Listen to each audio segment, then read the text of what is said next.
കലിപ്പൻ മാഷിന്റെ ആമ്പൽപ്പൂവ്. രചനാവതരണം നന്ദു അച്ചുകൃഷ്ണ. ഇതെന്തൊക്കെയാ ദൈവമേ എന്റെ ഈ കൊച്ചു കേരളത്തിൽ നടക്കുന്നത്? അന്തം വിട്ട് നോക്കി നിന്നവന്റെ തോളിൽ ഒരു തട്ടു കൊടുത്തുകൊണ്ട് നൗഫി അതിലും അതിശയത്തിൽ ആമ്പലിനെ നോക്കി.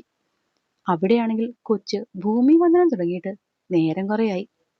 എന്നാലും എന്റെ ആമ്പലു, നിന്നെ പറ്റിയാ ഇതൊക്കെ പറയുന്നതെന്ന് കേൾക്കാൻ എനിക്ക് വിശ്വസിക്കാൻ പറ്റുന്നില്ല. കുറച്ചു മുന്നേ നൗഫിയുടെ തട്ട് തോളിൽ കിട്ടിയതാണെന്ന് തോന്നുന്നു. തല കുടഞ്ഞുകൊണ്ട് ആസിയും അവനൊപ്പം ചേർന്നു. ഇനിയിപ്പോ ഇതാണോ പണ്ടുള്ളവർ പറയുന്നത്, ഈ മിണ്ടാപ്പൂച്ച കലമുടയ്ക്കും കലമുടയ്ക്കുമെന്ന്? കളിയാക്കി ആസി ചോദിച്ചത് മാത്രമേ ഓർമ്മയുള്ളൂ. മുന്നിൽ നിൽക്കുന്നവരുടെ ഏങ്ങലടി കേട്ട് രമ്യ അവന്റെ നട്ടപ്പുറത്ത് ഒന്ന് കൊടുത്തിരുന്നു. ഈ എന്തടി പട്ടി നടു തല്ലി പണിയുന്നത്? പണിഞ്ഞ് പണിഞ്ഞ് ഞാനതൊരു ഗോപുരമാക്കാതെ നീ നോക്കിക്കോ ആസി. രമുവിന്റെ ഒച്ചപ്പാടിൽ അവനൊന്ന് അമ്പരന്നെങ്കിലും തൊട്ടടുത്ത് നിൽക്കുന്നവളുടെ കരച്ചിൽ കണ്ടപ്പോൾ മനസ്സിലായി ഇപ്പുറത്തുള്ളവൾ ഭദ്രകാളിയായതിന്റെ കാരണം. ആമ്പലു, കൊച്ചേ, ഡി, എടി പെങ്കൊച്ചേ, നീ ഒന്ന് മാറിക്കേടാ, ഞാൻ അവളോട് കാര്യം പറഞ്ഞ് മനസ്സിലാക്കിക്കോളാം. പെണ്ണിന്റെ മുമ്പിൽ കിടന്ന് പരുങ്ങുന്നവനെ തള്ളി മാറ്റി നൗഫി അവളുടെ അടുത്തേക്ക് ചെന്നു. എന്റെ പൊന്നു കുഞ്ഞ്, ഇങ്ങനെ ഒരു കാര്യം കേട്ടപ്പോൾ നിന്നെ ഒന്നും രണ്ടും പറഞ്ഞ് ഞങ്ങളൊന്ന് മനസ്സറിഞ്ഞ് കളിയാക്കിക്കോട്ടെ. ഇതിപ്പോ നീ ഇങ്ങനെ കരയാൻ തുടങ്ങി അങ്ങേരെങ്ങാനും കണ്ടോണ്ട് വരണം. വെറുതെ പോലും നിന്റെ മുഖം വാടിയിൽ അങ്ങേര് ഞങ്ങളുടെ നട്ടപ്പുറമാണ് പള്ളിപ്പുറമാക്കുന്നത്. അപ്പോ പിന്നെ നീ കരയുന്ന കാരണം ഞങ്ങളാണെന്നെങ്ങാനും അയാൾ അറിയണം. പൊന്നുമോളെ, ഈ കാണുന്ന ലുക്കൊക്കെ ഉള്ളൂ, അയാള് മഹാ തറയാണ്. വായിൽ നിന്ന് വരുന്നതൊക്കെ കേട്ടാലുണ്ടല്ലോ. കേട്ടാൽ എന്താടാ? കഴുത്തിന്റെ ഇരുവശത്തേക്കും അമർന്ന ബലമുള്ള കൈകളിൽ നിന്ന് തന്നെ മനസ്സിലായി തൊട്ടു മുന്നിൽ ആരാ വന്നു നിന്നതെന്ന്. കേട്ടാൽ എന്താ, സാറ് നല്ലതല്ലേ? വളരെ പെട്ടെന്ന് മുഖവും ശബ്ദവും മാറ്റി തിരിഞ്ഞു നോക്കാൻ തുടങ്ങിയവന്റെ കഴുത്തിൽ നല്ലോണം അപ്പോഴേക്കും പിടി വീണിരുന്നു. ആ ലോ, എന്നെ കൊന്നേ, അയ്യോ! നോവണം. ലൈസൻസ് ഇല്ലാതെ പോകുന്ന നിന്റെ നാക്കിന് ഇത്തിരി നോവ് നല്ലതാണ്. അയ്യോ, ഞാനൊന്നും പറഞ്ഞില്ല യദുവേട്ടാ. എന്തൊക്കെയോ പറഞ്ഞ് നിങ്ങളുടെ കാമുകിയെ കരച്ചത് ദേ ഇവനാണ്. കഴുത്തിലെ പിടിയിൽ നിന്നും എങ്ങനെയോ രക്ഷപ്പെട്ടുകൊണ്ട് ആസി നൗഫിയെ ഒറ്റി. ഞാനോ? ഞാനൊന്നും അല്ല, ഒക്കെ ഇവനാണ്. ഇവൻ മാത്രാണ്. ഇവൻ ഒറ്റയ്ക്കാണ്. പറഞ്ഞു തീർത്തതും അവൻ അകത്തേക്കോടി. തൊട്ടു പിന്നാലെ യദുവിന്റെ കയ്യിൽ നിന്ന് രക്ഷപ്പെട്ട പോലെ മറ്റവനും. രണ്ടും ഓടിക്കോ, എന്റെ കയ്യിൽ വന്ന് പെടുമെന്ന് ഓർത്തു വേണം ഈ ഓട്ടം. പറഞ്ഞുകൊണ്ട് തിരിയുമ്പോഴേക്കും കാണുന്നത് രമ്യയുടെ കയ്യിൽ ചുറ്റി അവളുടെ തോളിലേക്ക് ചാഞ്ഞ് കണ്ണുനീർ പൊഴിക്കുന്നവളെയാണ്. ഇതിതുവരെ കഴിഞ്ഞില്ലേ? ഈ പെണ്ണ്! രമ്യയുടെ കീഴിൽ നിന്ന് കരഞ്ഞവളെ ഒരു കൈകൊണ്ട് ചേർത്ത് പിടിക്കാൻ നോക്കിയതും പെണ്ണ് പിന്നെയും രമ്യയുടെ കയ്യിലേക്ക് തന്നെ പോയി ഒട്ടി. ഇവളെ ഞാൻ! ഇത്തവണ അവളുടെ കയ്യിൽ പിടിച്ചവളെ അല്പം ബലത്തോടെ തന്നെ ഏതൻ തന്റെ അടുക്കലേക്ക് പിടിച്ചു നിർത്തി. അപ്പോഴേ ഞാൻ പറഞ്ഞതല്ലേ ഇവരോടൊക്കെ ഞാൻ പറഞ്ഞോളാന്ന്. അപ്പോ അത് കേൾക്കാതെ ചാടി തുള്ളി പോന്നു. ആസിയും നൗഫിയും കളിയാക്കി നിന്നെ ഓടിക്കുമെന്ന് പറഞ്ഞപ്പോൾ അതുവരെ ഇല്ലാതിരുന്നൊരു കോൺഫിഡൻസ്. എന്നിട്ട് നോക്കിയേ, കരഞ്ഞ് കരഞ്ഞ് ആകെ നാശമാക്കി. തന്റെ അടുക്കൽ നിന്നും രമ്യയുടെ അടുത്ത് പോകാൻ നിന്നവളെ മുഖം മേലേക്കുയർത്തി കള്ളം ഉള്ളം കൈകൊണ്ട് രണ്ട് കാൺപോളകളും തുടച്ചു കൊടുത്തവൻ പെണ്ണിനെ ഇത്തിരി ചൊടിയോടെ നോക്കി. തിരിച്ച് കൂർത്ത ഒരു നോട്ടമായിരുന്നു മറുപടിയായി കിട്ടിയത്. ഉണ്ടക്കണ്ണിങ്ങനെ മിഴിക്കേണ്ട, വേഗം പോയി മുഖം കഴുകിയിട്ട് വാ. അകത്ത് അമ്മ കഴിക്കാൻ വിളിക്കുന്നുണ്ട്. ഇനി അരമണിക്കൂർ പോലും ഇല്ല നിന്റെ റിസൾട്ട് വരാൻ. അതുകൊണ്ട് വേഗം വന്ന് കഴിച്ചേ. കഴിക്കാനായിട്ടാണ് അവന്റെ പറച്ചിലെന്ന് കണ്ടതും പെണ്ണിന്റെ മുഖം പിന്നെയും മാറി. അതിനു മാത്രം വാശി പിടിക്കേണ്ട. ആഹാരം കഴിക്കാതെ ഒരു പരിപാടിയും ഇവിടെയില്ല. അതുകൊണ്ട് മുഖം കഴുകിയിട്ട് വാ. അമ്മയും അച്ഛനും ഈ കോലത്തിൽ കണ്ടാൽ ലവന്മാരെ ബാക്കി വെക്കില്ല. ഇത്തവണ അല്പം ഗൗരവത്തിൽ പറഞ്ഞുകൊണ്ട് പെണ്ണ് അവനെ നോക്കി പിണങ്ങി അകത്തേക്ക് നടന്നു. എന്താണ് ആമ്പലിന്റെ മനസ്സിന് എന്നോട് ചോദിക്കാൻ? അവൾ അകത്തേക്ക് കയറിയെന്ന് കണ്ടതും അതുവരെ ഒരു വാക്കുകൊണ്ട് പോലും മിണ്ടാതെ നിന്നവൾക്ക് നേരെ തിരിഞ്ഞ് കയ്യും കെട്ടി യദു. അവൾ ഒരിക്കലും സാറിനൊരു തമാശയല്ലെന്നറിയാം. അവൾക്കും തിരിച്ച് അങ്ങനെ ഒരു ഇഷ്ടമുണ്ടെങ്കിൽ അതും സീരിയസ് ആവുമെന്ന് എനിക്ക് ഉറപ്പുണ്ട്. രമു നിർത്തിയതും ഏതന്റെ കണ്ണുകൾ ചുരുങ്ങി. ഇപ്പൊ ഉള്ള നിങ്ങളുടെ ഈ ഇഷ്ടം അതിന്റെ പൂർണ്ണതയിലെത്താൻ ഏറ്റവും കൂടുതൽ പാടുപെടേണ്ടി വരിക ആമ്പലാവും. അത് ഏതു വഴിക്കാണെന്ന് സാറിനും ഏകദേശം അറിയാമായിരിക്കും. അവളുടെ മുഖത്തെ ഗൗരവത്തിൽ അവനും ഗൗരവത്തിലായി. അറിയാം. എന്തൊക്കെയോ അറിയുന്ന പോലെ അവനൊന്ന് തലയാട്ടി. ആമ്പലിന് ഏറ്റവും പ്രിയപ്പെട്ടത് അവളുടെ അച്ഛനാണ്. അദ്ദേഹത്തിന് സങ്കടം വരുന്നതോ അല്ലെങ്കിൽ അദ്ദേഹത്തിന് എന്തെങ്കിലും ബുദ്ധിമുട്ട് വരുന്നതായോ ഒന്നും അവൾ ഒരിക്കലും ചെയ്യില്ല. അതുകൊണ്ട് സാർ ഇവിടെ ഏറ്റവും കൂടുതൽ ശ്രദ്ധിക്കേണ്ടത് അവളെ പ്രേമിക്കുന്നതിലല്ല, മറിച്ച് ഈ പ്രേമം കൊണ്ട് അശോകമാമന്റെ മനസമാധാനം പോകാതിരിക്കാനാ. അതെങ്ങാനും പോകുന്നു കണ്ടാൽ സാറിന്റെ ആത്മാർത്ഥതയുടെ നിറകുടമായ പ്രണയിനി മിക്കവാറും അച്ഛന്റെ മോള് മാത്രമാകും. രമ്യ ചിരിയോടെയാണത് പറഞ്ഞതെങ്കിലും അവൾ പറഞ്ഞതെല്ലാം ഒന്നു വിടാതെ ശരിയായതുകൊണ്ട് അതുവരെ പുഞ്ചിരിച്ചുകൊണ്ടിരുന്നവന്റെ മുഖത്ത് ആശങ്ക നിറഞ്ഞു. സാറിന്റെ മുഖം വാടിയല്ലോ. സാറിനെ വിഷമിപ്പിക്കാൻ വേണ്ടി പറഞ്ഞതല്ല ചില കാര്യങ്ങൾ. അത് മനസ്സിലാക്കി മുന്നോട്ട് പോകുന്നതല്ലേ സാർ നല്ലത്? അവൾ അടുത്തേക്ക് ചെന്ന് പറഞ്ഞതും ഏതൻ പുഞ്ചിരിക്കാൻ ശ്രമിച്ചു. അപ്പോ ഞാൻ ഈ പറഞ്ഞതൊക്കെ സാറൊന്ന് ആലോചിക്കണം. അപ്പോഴേക്കും ആ പിണങ്ങിപ്പോയ ഇത്തിരി കുടുക്കെ ഞാനൊന്ന് നോക്കിയിട്ട് വരട്ടെ. പറഞ്ഞുകൊണ്ട് മുന്നോട്ട് പോയവളെ ഏതൻ പിൻവിളിയിൽ പിടിച്ചു നിർത്തി. രമ്യ, സർ, നിനക്കറിയായിരുന്നോ? ചോദിക്കണമെന്ന് വെച്ചതല്ല, എന്നാലും ഇങ്ങനെ ഒരു കാര്യം കേട്ടതിന്റെ ഒരു ടെൻഷനോ ഞെട്ടലോ ഒന്നുമില്ലാതെയുള്ള ആ സംസാരം, അതുകൊണ്ട് ചോദിച്ചു പോയതാണ്. എന്ത്? ആമ്പലിന്റെ ഇഷ്ടമോ? നേർത്ത ഒരു പുഞ്ചിരിയോടെയായിരുന്നു ചോദ്യം. ആ ഒരു ചോദ്യം കേട്ടതും ഏതന്റെ കണ്ണുകൾ വിടർന്നു. ആമ്പലിന്റെ ഇഷ്ടമോ? അത്ഭുതം പോലെയാണ് ആ ചോദ്യം എത്തിയത്. സാറെന്താ കരുതിയേ? സാറാണ് അവളെ ഇഷ്ടപ്പെട്ടതെന്നോ? രമ്യ, ഏതൻ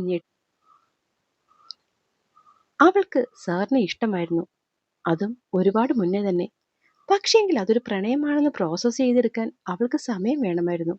ഈ സ്വയം തിരിച്ചറിയുക എന്നൊക്കെ പറയല്ലേ, അതുപോലെ. അപ്പോ നിനക്കറിയായിരുന്നു എന്നാണോ? അറിയാതിരിക്കോ ഏതൻ സർ? അവളുടെ ഈ ഹൃദയം ഇരിക്കുന്നത് രമുവിന്റെ ഉള്ളം കയ്യിലാണ്. അപ്പൊ പിന്നെ അതിന് പുതിയ അവകാശികളൊക്കെ വന്നെങ്കിൽ ആ വെളുപ്പിന്റെ താളം ഒന്ന് തെറ്റിയാൽ ഈ രമു അറിയും. അപ്പൊ പിന്നെ ആ കണ്ണിലും ചിരിയിലും നോട്ടത്തിലുമൊക്കെ നിങ്ങൾ മാത്രം നിറയുമ്പോൾ ഞാൻ അറിയാതിരിക്കുമോ?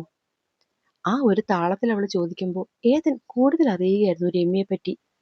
ലൈഫിൽ എല്ലാവർക്കും ഇതുപോലെ ഒരാളെങ്കിലും വേണം, ചങ്കായിട്ടും ചങ്കിടിപ്പായിട്ടും. ഏതൻ ഒരല്പം അസൂയയോടെ അവളെയും അവന്റെ പെണ്ണിനെയും നോക്കി നിന്നു. അപ്പൂപ്പൻ താടി പോലെ പാറിപ്പറന്ന ഒരു മനസ്സുമായിട്ടാണ് ഏതൻ വീട്ടിനുള്ളിലേക്ക് നടന്നത്. സത്യം പറഞ്ഞാൽ സന്തോഷം കൊണ്ടൊക്കെ നിൽക്കാൻ വയ്യ എന്ന് പറയാറില്ലേ? ഇപ്പൊ താൻ അനുഭവിച്ചുകൊണ്ടിരിക്കുന്ന ഓരോ നിമിഷവും അതുപോലെയാണ്. ഉള്ളിലൊക്കെ ഈ നിറവെന്ന് പറയുന്ന സംഭവം നിറഞ്ഞിട്ട് ഇരിക്കാനും നിൽക്കാനും വയ്യാത്തൊരവസ്ഥ. അമലു തന്നെ പ്രണയിച്ചിരുന്നുവെന്ന്.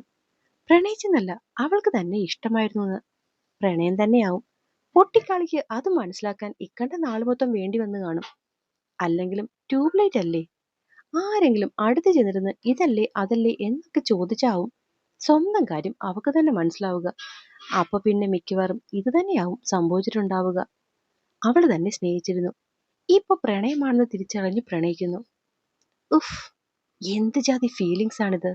ഹൃദയമൊക്കെ ഇങ്ങനെ ഇരുന്ന് തിക്കുമുട്ടിയിട്ട് ശ്വാസം എടുക്കാനും വയ്യ, സ്വസ്ഥമായി ഇരിക്കാനും വയ്യ. എന്റെ ആമ്പൽപ്പൂവേ, നീ എന്നെ ഭ്രാന്തനാക്കുമല്ലോ കൊച്ചേ. നെഞ്ചിലൊക്കെ തട്ടി ചിരിച്ചുകൊണ്ട് അകത്തേക്ക് വരുന്ന മകന്റെ പുഞ്ചിരിയിലായിരുന്നു അകത്തു നിന്ന് എല്ലാവരുടെയും കണ്ണുകൾ. എന്തൊക്കെയോ ആലോചിച്ച് സ്വപ്നം കാണും പോലെ വെറുതെ ചിരിച്ചുകൊണ്ട് കയ്യും വീശി കയറി വരുന്ന മകനെ കണ്ട് മാഷ് ടീച്ചറിനെ ഒന്ന് നോക്കി. അവിടെയും സന്തോഷം തന്നെ. ആരൊക്കെയോ തന്നെ നോക്കുന്നു തോന്നലാണ് ഏതൻ ഡൈനിങ് ഏരിയയിലേക്ക് നോക്കിയത്. ശരിയാ, അവിടെ ഇരിക്കുന്ന 4 തലകളും ഈ 2 കണ്ണുകളും തന്റെ പുറത്താണ്. ചുണ്ടിലെ പുഞ്ചിരി മറയ്ക്കാതെ തന്നെ അവിടെ ചെല്ലുമ്പോൾ കണ്ടു കുറച്ചു മുന്നേ തന്നോട് പിണങ്ങിപ്പോയവളെ. ആഹാരം കഴിക്കാൻ പറഞ്ഞു വിട്ടതിന്റെ പിണക്കം മാറാത്ത പോലെ അവളുടെ നോട്ടം മാത്രം എത്താതെ വന്നപ്പോഴേക്കും ഏതൻ ആസീനെ അവളുടെ അടുത്ത് നിന്നും പിടിച്ചെഴുന്നേൽപ്പിച്ചിട്ട് ആ കസേരയിലേക്ക് കയറിയിരുന്നു. അവൾക്കൊപ്പം ഇരുന്ന് എല്ലാവരും കഴിച്ച് എഴുന്നേറ്റ് കഴിഞ്ഞു. എല്ലാവരും കഴിച്ചു കഴിഞ്ഞെങ്കിൽ പോയി കൈ കഴുകിക്കൂടെ? അല്ലാതെ ഇഡലിയെ ഒരുക്കി സുന്ദരിയാക്കിക്കൊണ്ടിരിക്കുന്ന എന്റെ കൊച്ചിന്റെ പാത്രത്തിലോട്ട് നോക്കിയിരിക്കാതെ. അടക്കി പിടിച്ച ചിരിയോടെ അവളുടെ പാത്രത്തിലേക്ക് ഒരു ഇഡലിയും കൂടി എടുത്തു വെച്ചുകൊണ്ട് അവൻ പറഞ്ഞതും പെണ്ണ് ദേഷ്യപ്പെട്ടുകൊണ്ട് അവന്റെ മുഖത്തേക്ക് നോക്കി.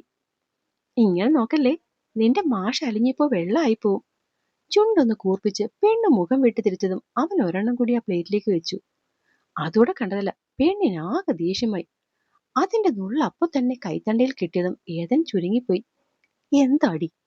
വേദനയെടുത്തിടം അമർത്തി പിടിച്ചുകൊണ്ടവൻ അല്പം ദേഷ്യത്തിലാണ് ഒച്ചയെടുത്തത്. വീണ്ടും വീണ്ടും എന്റെ പാത്രത്തിലേക്ക് ഇട്ടാൽ അവസാനം ഒറ്റയ്ക്ക് കഴിക്കേണ്ടി വരും. നുള്ളിയുടെ മെല്ലെ തടവി കൊടുത്തെങ്കിലും പെണ്ണിന്റെ മുഖം അയഞ്ഞിരുന്നില്ല. അല്ലെങ്കിലും എനിക്ക് കൂടി കഴിക്കാൻ വേണ്ടിയിട്ടാണ് ഞാൻ ഇട്ടത്. നീ കഴിക്കാൻ വന്നപ്പോൾ എന്നെ കൂട്ടിയില്ലല്ലോ. ഞാനായിട്ട് നിന്റെ അടുത്ത് വന്നിരുന്നപ്പോൾ നീ നുള്ളിയും ഒട്ടിക്കുന്നു. മുഖമൊക്കെ പാവം പോലെയാക്കി കണ്ണു ചുരുക്കിയുള്ള അവന്റെ വർത്തമാനം കേട്ടതും അതുവരെ അവനോട് ദേഷ്യം പിടിച്ചിരുന്നവൾ ഒറ്റ നിമിഷം കൊണ്ട് അങ്ങ് അലിഞ്ഞില്ലാതായി. കഴിച്ചില്ലായിരുന്നോ? ഉം.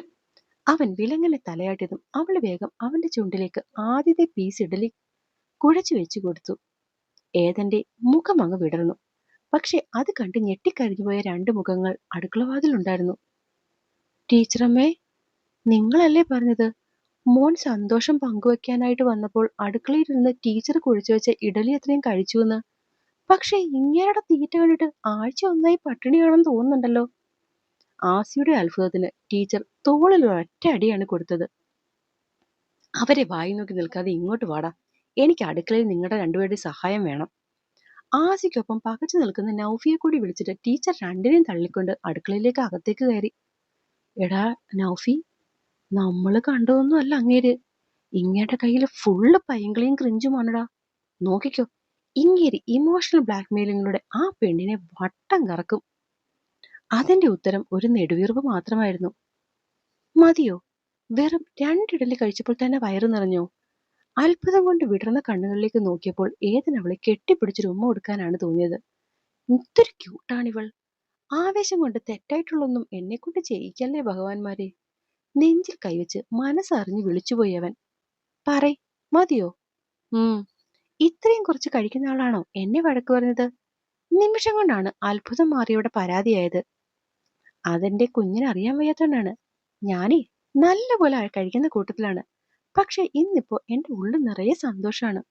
അതാണെന്ന് തോന്നുന്നു പെട്ടെന്ന് വയറ് നിറഞ്ഞു പോയത്. ഇനി ചിലപ്പോ. സംശയം പോലെ അവനൊന്ന് നിർത്തിയതും പെണ്ണിന്റെ കണ്ണുകൾ അതറിയാനെന്ന പോലെ കൂർത്തു. ചിലപ്പോ ഒരു പൂച്ചക്കുഞ്ഞ് പ്രണയം കൊണ്ട് എന്നെ വരിഞ്ഞു മുറുക്കി വെച്ചത് കൊണ്ട് ആ സ്നേഹത്തിൽ ശ്വാസം മുട്ടി എന്റെ വിശപ്പ് പോകാനുള്ള സാധ്യത കാണുന്നുണ്ട്. ഇനിയിപ്പോ അങ്ങനെങ്ങാണോ ആവോന്ന് എന്റെ സംശയം. ആവോ കുഞ്ഞി? ചൂണ്ടുവിരൽ താടിയിൽ തട്ടി ഭയങ്കര കാര്യത്തോടെയുള്ള അവന്റെ സംസാരം കേട്ടതും പെണ്ണിന്റെ മുഖം നാണം കൊണ്ട് ചുവന്നു. കണ്ണുകൾ പരൽമീനിനെ പോലെ പിടഞ്ഞു. ഒരു വേള ഹൃദയം പോലും മിടിക്കാൻ മറന്നുവെന്ന് തോന്നി. ഈ നേരം അവളുടെ ഓരോ ഭാവങ്ങളും കണ്ണിൽ നിറയ്ക്കുന്ന തിരക്കിലായിരുന്നു ഏതൻ. എന്റെ കുഞ്ഞേ, നിന്നെ ഞാൻ പിന്നെയും സ്നേഹിച്ചു പോവാണല്ലോ പെണ്ണേ. അപ്പോൾ എന്നെ കേൾക്കുകയും വായിക്കുകയും ചെയ്യുന്ന എൻ്റെ കൂട്ടുകാർക്ക് കഥ ഇഷ്ടമാകുന്നുണ്ടെങ്കിൽ സബ്സ്ക്രൈബ് ചെയ്ത് സപ്പോർട്ട് ചെയ്യാൻ മറക്കല്ലേ. നന്ദി.